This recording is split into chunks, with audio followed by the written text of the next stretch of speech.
चलो यार लेक्चर 4 को स्टार्ट करते हैं। ठीक है, उससे पहले मैं कुछ बताना चाहता हूँ यार कि यार सब्सक्राइब तो कर दिया करो। तो मैंने आपके लिए नोट्स बनाया है, लिंक आपको डिस्क्रिप्शन में मिल जाएगा। ये हमारा कंपाइलर है। तो मैं हम पहले टॉपिक से स्टार्ट करते हैं। पहला टॉपिक हमारा basic inbuilt Python functions. Inbuilt function हमने पढ़ा था। इनबिल्ट फंक्शन का मतलब क्या है? जो कि पहले से डिफाइन है, उससे हम दोबारा नहीं बना सकते, पर जो कि पहले से डिफाइंड है।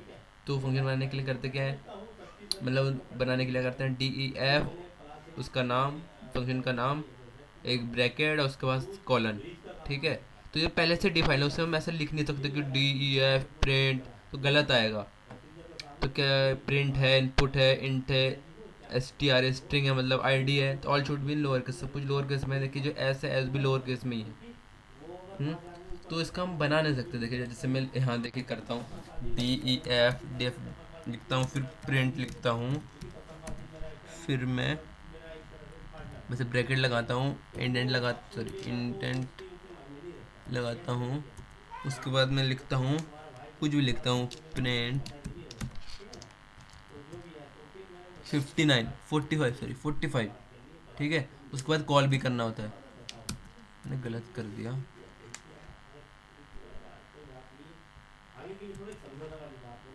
अब मैंने इसे कॉल कर दिया फंक्शंस को।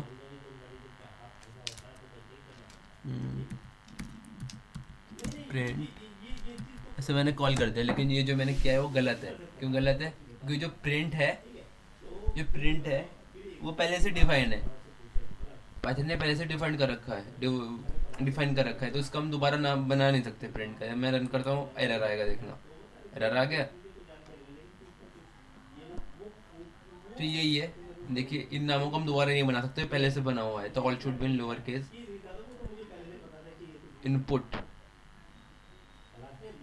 अगला टॉपिक हमारा input. It is use for taking input from user से हम जब इनपुट लेते हैं तो जो सिंटेक्स यूज़ करते हैं वो ऐसे करते हैं। वो अब तक हम बताते हुए आ रहा हूँ, दोबारा बताता हूँ। तो it is use for taking input from user. Example है a is equal to input, input लिखना पड़ता है, फिर वो ब्रैकेट, उसके अंदर का जो स्ट्रिंग है, जो वैल्यू से जो वैल्यू हम इसके ए के अंदर असाइन करना चाहते हैं, वो ऐसा ही हो जाएगा इनपुट से। ठीक है, तो यहाँ लिखते हैं ए इज इक्वल टू इनपुट, फिर enter value, B is equal to input, enter value. ये हम क्या बनाना चाह रहे हैं? अगर आप एक कैलकुलेटर बनाना चाह रहे हैं, कि ऐसा बोल रहे हैं कि मैं कैलकुलेटर बनाऊं, उसमें जो यूज़र है वो 2 बार नंबर टाइप करे और मैं उसको जो सम है वो प्रिंट करके दे दूँ। तो ये वैसा कैलकुलेटर है कि पहले आप यूज़र से पहला नंबर मांग रहे हो, पहला जो वैल्यू मांग रहे हो, फिर दूसरा वैल्यू मांग रहे हो, तो जो प्रिंट आप A+B करके दे रहे हो। तो पहला अगर यूज़र ने 15 मांगा है, 15 दिया, सॉरी टाइप किया है, उसके बाद 10 टाइप किया है, ठीक है, उसका जो रिजल्ट है वो यहाँ प्रिंट होगा। आप ये सोच रहे होंगे क्या क्या लिख दिया ये, वो 15 + 10 तो 25 होता है, तो 1510 क्यों लिखा है? वो अगले उसमें पता लगेगा मैं क्यों लिखा है मैंने। वो पता लगेगा यहाँ क्या लिखा है, इफ़ इंट देन 25। आपको बताता हूँ, जो हमने इनपुट किया है वो हमने, वो ये तो नहीं बोला कि इन क्या है, ये स्ट्रिंग है, इनपुट है, सॉरी स्ट्रिंग है, इंट है, फ्लोट है, हमने भी ये लिखा नहीं है यहाँ पे, पता नहीं है पाइथन को भी। तो ये ऐसे लिखता है, अगर हम कुछ नहीं लिखते तो वैसे लिखता है 1510 ऐसे लिखता है बाई डिफॉल्ट। कि हमने जो डाटा टाइप ही नहीं लिखा है, क्या इंट है या क्या है, इंट है या फ्लोट है या स्ट्रिंग है या बुलियन, हमने ऐसा कुछ लिखा नहीं है। तो मैं एक एग्जांपल करके दिखाता हूँ, इसे क्रॉस करता हूँ पहले। अब मैं ए इज इक्वल टू क्या लिखता हूँ, इनपुट, और इसके अंदर मैं लिखता हूँ, एंटर योर फर्स्ट नंबर। ठीक है, और उसके बाद मैं लिखता हूँ B is equal to input,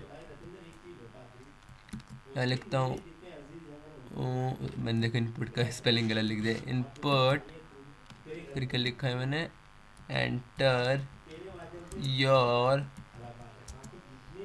second number. तो इसमें पहले वो कर नहीं, पहले उसके बाद प्रिंट भी करना पड़ेगा। प्रिंट प्रिंट क्या करूँगा मैं, A+B, यूज़र को मैं सम करके देने वाला हूँ इसके अंदर। यूज़र से हमने ए लिया और उसको हमने ए के अंदर वो पहला नंबर लिया, ए के अंदर असाइन कर दिया, दूसरा नंबर लिया बी के अंदर असाइन कर दिया, उसको बाद हमने प्रिंट कर दिया ए प्लस बी। तो देखिए अब क्या आएगा, देखिए इससे मैं करता हूँ 13, फर्स्ट नंबर 13 है, फिर एंटर करके क्लिक करता हूँ, फिर सेकेंड नंबर हमने दे दिया 23। देखिए कैसे प्रिंट होएगा 1313 1323। देखिए और आना क्या चाहिए था 36। तो ऐसा क्यों आया, मैंने बताया कि हमने भी वो नहीं कराया, हमने डाटा टाइप डिक्लेयर नहीं कराया। वो अभी देखते हैं कैसे डिक्लेयर करते हैं। डिक्लेयर देखिए से एंड फ्लोट स्ट्रिंग है, डिक्लेयर ऐसे करते हैं ए इज इक्वल टू एंड ऐसे लिखते हैं, उसके बाद इनपुट इंट पहले लिखते हैं, फिर इनपुट लिखना पड़ता है एंड। अगर आपको फ्लोट बनाना है, फ्लोट मतलब यूजर से आपको असाइन करवाना है तो फ्लोट लिख सकते हैं या स्ट्रिंग लिख सकते हैं। जैसे मैं इंट कराना चाहता हूँ तो क्या करेंगे, input enter first value and input enter second value, फिर उसे प्रिंट करा देंगे। जैसे मैं यहाँ लिखता हूँ, यहाँ मैंने लिखा था, अब मैं क्या करूँगा, यहाँ एंड लिखूँगा और यहाँ ब्रैकेट लगा दूँगा और यहाँ भी एक ब्रैकेट लगा दूँगा। ब्रैकेट क्लोज कराना पड़ता है, यहाँ भी ब्रैकेट है तो यहाँ भी लास्ट में ब्रैकेट रहेगा। देखिए इंट एंड, यहाँ भी ब्रैकेट लगाता हूँ, यहाँ भी ब्रैकेट लगाता हूँ, और जो मैंने पहले नंबर दिया था 13 और 23 वो ही डाल के देखेंगे। रन करता हूँ, 13 डालता हूँ, फिर 23, एंटर क्लिक, फिर देखिए 36 आ गया। अब पहले क्या आ रहा था 1323, क्योंकि हमने ये डिफाइन नहीं करा था हमने इंट। देखिए ये क्या लिखा है, ये क्या है, लिस्ट है, लिस्ट, ठीक है लिस्ट। तो हमें ये डाटा टाइप है लिस्ट। तो सी इज इक्वल टू क्या है 238 और ए इज इक्वल टू 10 है। उसका मतलब क्या है, जो ये लिस्ट है वो सी के अंदर असाइन है, 10 ए के अंदर असाइन है, 5 बी के अंदर असाइन है। तो इसे हम प्रिंट करते हैं। तो प्रिंट कराने के बाद क्या होगा, ए प्लस बी क्या होगा, ए प्लस बी 15 होएगा। और ये जो क्वेश्चन है वो आपसे मैं करने के लिए दे रहा हूँ, या तो आप कमेंट में लिख सकते हैं। 10 प्लस 5 क्या होता है 15 होता है। और यहाँ क्या लिखना है, hello dash dash dash dash dash, ये प्रिंट होगा, उसके बाद ये प्रिंट होगा। ये क्या है हमारा 10। तो क्या होगा, ये फर्स्ट में प्रिंट क्या होगा 15 hello dash dash dash dash, फिर यहाँ क्या होगा 10। ओ 10 ठीक है। और अगले उसमें प्रिंट क्या करेंगे हम, ए बी, क्या बोला 10 5, और यहाँ क्या प्रिंट होगा ए प्लस बी कितना होता है ए प्लस बी 15, यहाँ 15, और यहाँ क्या होगा प्रिंट, यहाँ प्रिंट होगा ये लिस्ट प्रिंट हो जाएगा। तो आपको देखते हुए पता लग रहा होगा, ए का मतलब 10 है, बी का मतलब 5 है, ए प्लस बी का मतलब ये स्ट्रिंग के अंदर है, ये स्ट्रिंग के अंदर है, ये वो नहीं होगा। आपको दिखा के दिखाता हूँ मैं। जैसे हमने ऐसे कुछ बनाते हैं, इसे मैं पहले क्रॉस करता हूँ और लिखता हूँ सी इज इक्वल टू, इसे हम लिस्ट बनाते हैं। लिस्ट में कैसे बनाते हैं, स्क्वायर ब्रैकेट लगाना पड़ता है, स्क्वायर ब्रैकेट 2 3 8 8, हम एंटर करते हैं। उसके बाद लिखते हैं ए is equal to 9 is equal to 9, फिर क्या है बी इज इक्वल टू 5। उसके बाद हम प्रिंट करते हैं ए कॉमा बी, फिर कॉमा क्या है ए प्लस बी, फिर देखना भी क्या आएगा आंसर, कॉमा सी। इसको मैं वो करता हूँ, रन करता हूँ, देखिए 9 5 आ गया सही। और आप ये सोच रहे होंगे कि ए प्लस बी कैसे आ गया, ए प्लस इसके अंदर तो वो आना चाहिए था, 9 प्लस 5 कितना होता है 14 आना चाहिए था, लेकिन नहीं आएगा। क्यों नहीं आएगा, क्योंकि ये जो हमने लिखा है इसमें ऐसे लिखा है, हमने ये लिखा है, ये हमने स्ट्रिंग के अंदर लिखा है। जब हम स्ट्रिंग के अंदर कोई सा भी एक्सप्रेशन लिखते हैं तो वो वैसे का वैसे प्रिंट हो जाता है। और हम इसके अंदर सी डी कुछ भी या कुछ भी लिखते हैं तो इसके अंदर वो सॉलिड नहीं होगा, 14 नहीं आएगा। और हम ये स्ट्रिंग है ना, हमने स्ट्रिंग कैसे पता लग रहा है हमें, यहाँ वो लगा हुआ है क्वाइट्स लगा हुआ है, डबल क्वाइट लगा हुआ है। तो जो स्ट्रिंग के अंदर जो एक्सप्रेशन रहता है वो सॉल्व नहीं होता, वो बिना सॉल्व करे ही ऐसे आ जाता है। 9 ए 9 है तो 9 आ गया, 5 बी 5 है तो 5 आ गया। ए प्लस भी वैसे प्रिंट हो गया, 14 नहीं आया, क्यों नहीं आया क्योंकि स्ट्रिंग है ये। और उसके बाद लिस्ट, लिस्ट तो वैसे का वैसे ही आ गया 2838, ठीक है, वैसे प्रिंट होगा। चलिए अगला वो देखते हैं। हम बारी बारी से पढ़ने वाले हैं कि एरिया ऑफ सर्किल कैसे निकालेंगे, और हम एक ऐसा कैलकुलेटर बनाने वाले हैं। फर्स्ट उसमें मैं फर्स्ट क्वेश्चन में हम ऐसा कैलकुलेटर बनाने वाले हैं जिसमें एरिया ऑफ सर्किल निकल जाए, और सेकंड में कैसे कैलकुलेटर बनाने वाले हैं जिसमें पेरीमीटर ऑफ रेक्टेंगल निकल जाए, और थर्ड में कैसे कैलकुलेटर बनाने वाले हैं इसमें वॉल्यूम ऑफ क्यूबॉइड निकल जाए, और फोर्थ में कैसे कैलकुलेटर बनाने वाले हैं इसमें हम वैल्यू को स्वाइप कर दें।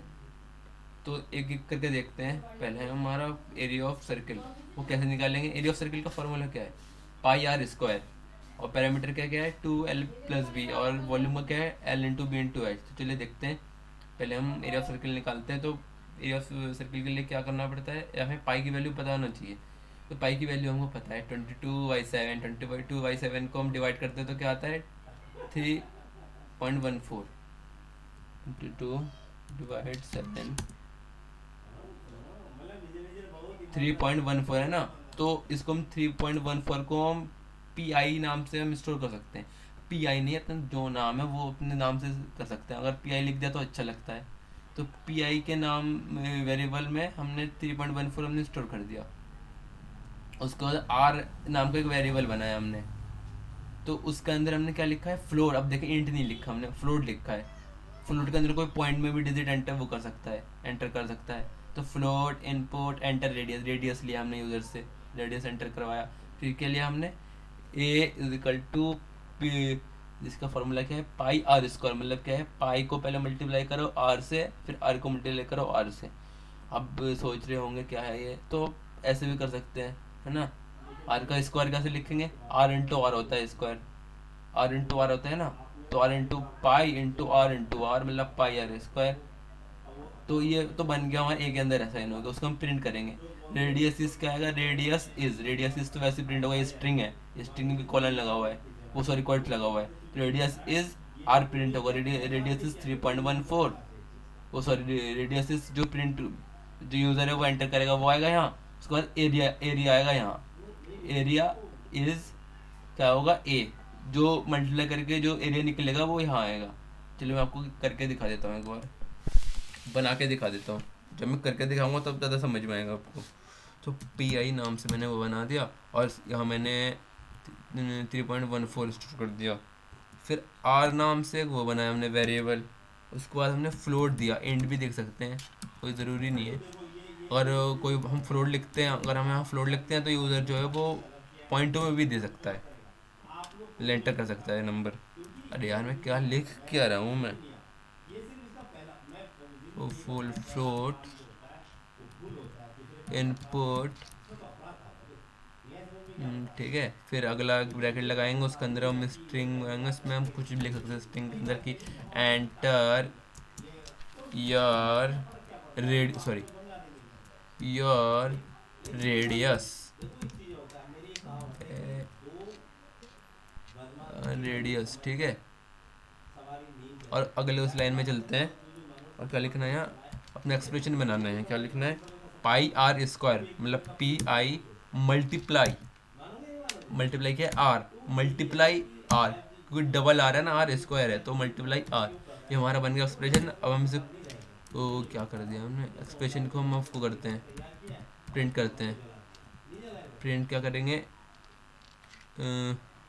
हम ऐसे ना लिख के हम सीधा एरिया लिख देंगे। क्या लिखेंगे, पहले ऐसे लिखते हैं, क्वाइट लगाते हैं, एरिया एरिया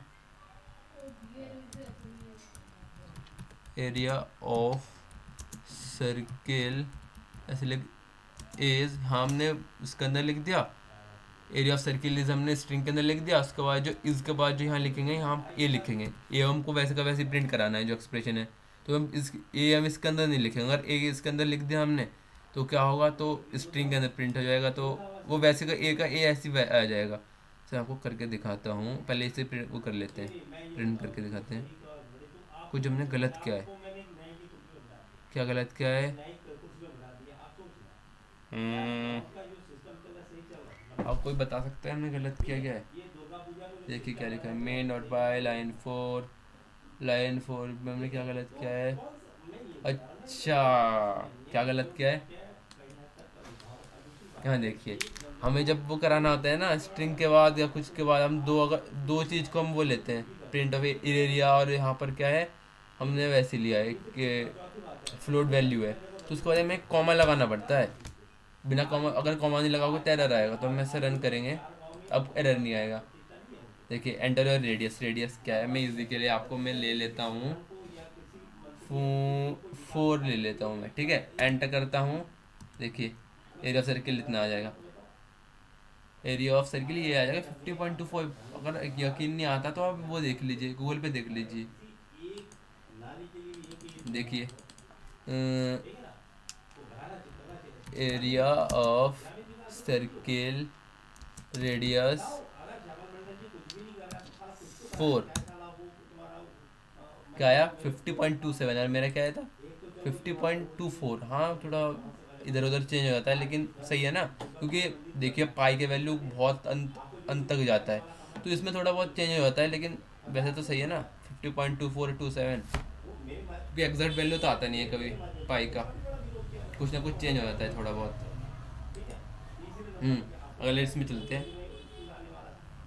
अगला क्या है हमारा, हमें क्या करना है, अगला पैरामीटर निकालना है, ठीक है। तो पैरामीटर के लिए हमने वैसे कर दिया, floor enter, enter length, enter breadth, क्योंकि देखिए 2l+ भी हमारा फॉर्मूला है, तो उसका बनाना पड़ेगा, और पी नाम से वेरिएबल बनाएंगे, उसको हम इस इसके अंदर ये स्टोर करेंगे, 2 × L + B। देखिए फॉर्मूला है ना 2 × L + B, तो 2 करेंगे और L + B ऐसे लिखना है, ब्रैकेट लगाना मत भूलना, अगर ब्रैकेट नहीं लगाओ तो गलत हो जाएगा, तो ये इसके साथ मल्टीप्लाई होगा, इसके साथ नहीं होगा, तो ब्रैकेट लगाना है। इसका मतलब क्या है कि पहले ये सॉल्व होगा, पैरेंथेसिस है ना, इसलिए पहले ये सॉल्व होगा, प्योरिटी टेबल में हमने देखा था, उसके बाद ये पूरा एक्सप्रेशन है वो सॉल्व होगा। तो इसके बाद हमें ये प्रिंट करना है, पैरामीटर एज से भी प्रिंट करके देखते हैं, तो करते हैं फ्लोट, इसे तो पहले मैं मिटा देता हूँ, और इससे पहले मैं कॉपी करता हूँ, इसको मैं कॉपी करता हूँ, आपको दिखाने के लिए मैं कॉपी कर रहा हूँ,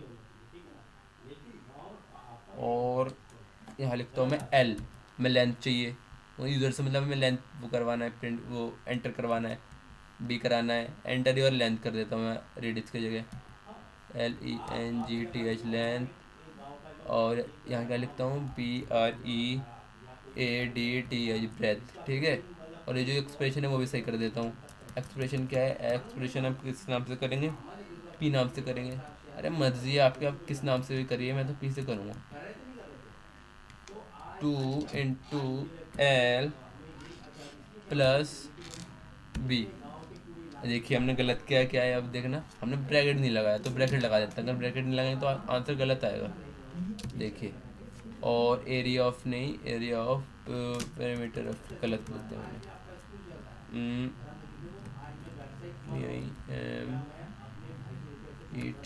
ऑफ ऑफ क्या है, रेक्टेंगल, हमने रेक्टेंगल का पैरामीटर निकालना है, TANGL, ये रेक्टेंगल क्या है, पी है, तो ये तो स्ट्रिंग है, उसके बाद हमें कॉमा लगा के क्या लिखना है, पी वो लिखना है, पी लिखना है, ऐसे लिखना है, हमें पी को प्रिंट करना है ना, तो हम यहाँ क्लिक करके रन करते हैं, एंटर। लेंथ, लेंथ क्या है, लेंथ हम मान लीजिए करते हैं 6, ब्रेथ क्या है 2, तो क्या आना चाहिए आपके हिसाब से, सॉल्व करके देखिए क्या आना चाहिए। देखिए 7 8 8 से क्या है आना चाहिए, 16 आना चाहिए, तो आता है कि नहीं हम देखते हैं, एंटर करते हैं, हाँ 16 है भाई, हाँ 16 है। देखिए 16.0 क्यों आया, क्योंकि फ्लोट वैल्यू है, फ्लोट वैल्यू है ये, तो इसलिए 0.0 आया है। अगर हम इंट लिखते हैं यहाँ, तो सिर्फ 16 प्रिंट होता, 0.0 इसलिए है कि हमने यहाँ फ्लोट लिखा है, तो आंसर भी फ्लोट में आता है, रिजल्ट है। तो हम अब क्या बनाएंगे, वॉल्यूम ऑफ क्यूबॉइड क्या होता है, वॉल्यूम ऑफ क्यूबॉइड का फॉर्मूला एक बार दिखा देता हूँ, L × B × H, ठीक है। तो ये तो आपको पता लगेगा क्या होगा, फ्लोट हम एंटर कराएंगे, लेंथ, फिर ब्रेथ कराएंगे, फिर हाइट कराएंगे, फिर वी नाम से एक वेरिएबल बनाएंगे, उसे A × B × C कर देंगे, क्योंकि ABC सब साइड को हमने मल्टीप्लाई करा दिया, 6 बनाया, फिर वॉल्यूम लिख के हमने वी को हमने प्रिंट कर दिया। इसे भी करने की ज़रूरत है क्या, आपको पता लग गया होगा, ठीक है। अब स्वैपिंग, स्वैपिंग के 3 मेथड्स होते हैं, फर्स्ट मेथड, सेकंड मेथड और अगला है वो थर्ड मेथड। अगला जो है वो थर्ड मेथड है। तो चलिए स्टार्ट करते हैं।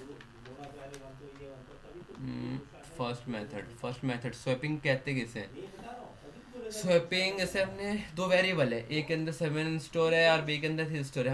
हम चाहते हैं कि यार ए के अंदर 3 आ जाए, अदला बदली हो जाए, इसका मतलब ए के अंदर 3 आ जाए और बी के अंदर आ जाए 7। तो हम 3 तरीके से कर सकते हैं स्वैपिंग। पहले तो हम प्रिंट करते हैं before swap A is a और बी इज़ बी। ये हो गया, हमने ऐसे प्रिंट करवा दिया, मतलब ये तो वैसे का वैसे आ जाएगा कि ए इज़ 7 और बी इज़ 3। शुरू में तो वैसे ही आएगा जो पहले था। उसके बाद हमने यहाँ स्वैप कैसे कर सकते हैं, a comma b is equal to b comma a. अगर ऐसा हमने लिख दिया तो इसका मतलब ये है कि ए के अंदर तो हमारा 3 आ गया और बी के अंदर हमारा 7 आ गया। अब उसे प्रिंट कर देते हैं, after swap A is a और बी इज़ बी। मतलब ए क्या है, अब ए जो हो गया वो बी हो गया, बी जो पहले था अब ए हो गया, ठीक है।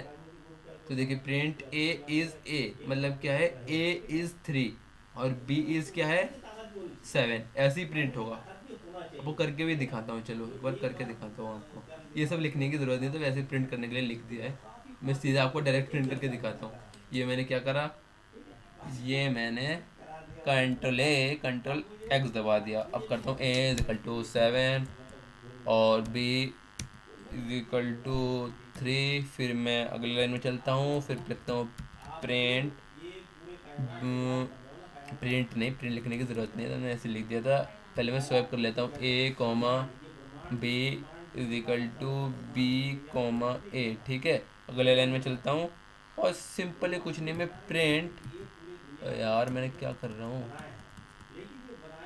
बी कॉमा ए। अगले लाइन में चलता, देखिए मैं गलत हो रहा है इसमें, ए, ठीक है। अब इसमें प्रिंट कर देता हूँ ए। अगले लाइन में प्रिंट करता हूँ मैं प्रिंट बी, ठीक है। देखिए क्या आना चाहिए, ए पहला आना चाहिए। ए का क्या है 3 और बी का क्या है 7 है, मतलब चेंज हो गया ना। अब हमने ए पहले प्रिंट किया है तो देखिए 3 आया, और जो बी बाद में प्रिंट किया है तो 7 आया, चेंज हो गया ये वैल्यू। तो आपको जो ईजी लग रहा है 3 मेथड से आप वो यूज़ कीजिए, मैं तो बोलता हूँ। देखिए आप सेकंड मेथड से भी आप समझ सकते हैं, ऐसे एजिकल टू 7 है, बी इजिकल टू 3 है। तो सेकंड मेथड में हम क्या कर सकते हैं कि जो एक नया वेरिएबल बना सकते हैं, उसमें आप कोई सा भी इन दोनों में से कोई सा भी एक स्टोर कर सकते हैं। मैंने सी इजिकल टू ए कर दिया, इसका मतलब ये है कि इसी के अंदर 7 आ गया, 7 स्टोर हो गया। अब जो ए है, ए के अंदर हम बी स्टोर कर लेंगे, ठीक है। ए के अंदर बी स्टोर कर देंगे, मतलब 3 इसके अंदर, ए के अंदर सी, जो ए है ए के अंदर अब क्या हो गया, आ गया अब आ गया 3 आ गया, क्योंकि बी के अंदर 3 है ना। बी के अंदर 3 है तो ए के अंदर भी 3 आ गया। क्यों आ गया, कि हमने असाइन कर दिया ए के अंदर बी। अगर आपको समझ में नहीं आ रहा होगा तो आ जाएगा भाई, जो आपको इजी लग रहा है मेथड उससे कीजिए आप। तो यहाँ देखिए हमने बी के ए के अंदर बी असाइन कर दिया, फिर बी के अंदर हमने क्या असाइन कर दिया, सी असाइन कर दिया। क्यों किया क्योंकि बी के अंदर अब वो नहीं है, वैसे बी के अंदर 3 है। तो हमने ए के अंदर तो हमने असाइन करते हैं, हाँ ए के अंदर हमारा जो मेन गोल क्या है, तो ए के अंदर हमें 3 आना चाहिए। तो हमने 3 यहाँ आ गया 3, चलो ए के अंदर 3 हमने असाइन कर दिया।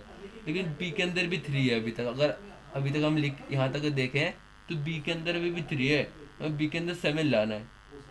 7 लाना है ना, तो बी के अंदर 7 कैसे लाएंगे, बी इज इक्वल टू सी करके, क्योंकि सी के अंदर भी 7 है। अगर मान लो हमने ये वाला इंडेंट लिखा ही नहीं होता तो बाद में बचता ही क्या, बी के अंदर हम जो डालने वाले वो बचता नहीं है, ठीक है। तो हम एक नया वेरिएबल बनाते हैं और सी इज इक्वल टू वो एक मिनट डाल लेते हैं, फिर स्वैपिंग करते हैं। बी इज इक्वल टू सी, मतलब अब ए के अंदर तो 3 आ गया था, अब बी के अंदर 7 आ गया। अब जब स्वैप करेंगे तो जो आ जाएगा, स्वैप का जो आंसर आएगा वो आ जाएगा।